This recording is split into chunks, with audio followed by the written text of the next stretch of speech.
Assalomu alaykum akalar. Ana 65 tonnalik kanalizasyon ishlarimizni o'rnatishni yakunladik.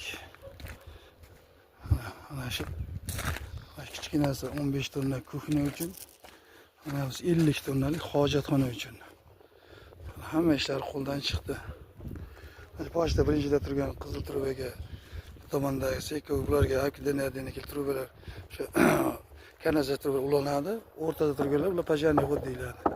Mana trubalarimizdagi hammasi teshib qo'yilgan, drenaj sistemasi bo'yicha ishlaydi. Uni oldidan chiqadigan, chiqish qo'tidan chiqadigan suv texnik suv deyiladi. Bu kamerada o'tib chiqadigan texnik holat chiqadi. Shunga shevenkaga singidan qo'yiladi. Yoqsiz suv chiqqan so'ng yering ketaveradi. Unda ketishida muammo bo'lmaydi. Ana shu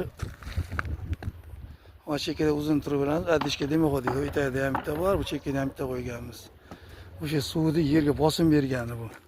Uni hech chiqishiga emas, hech chiqmaydi bundan hech qayerdan.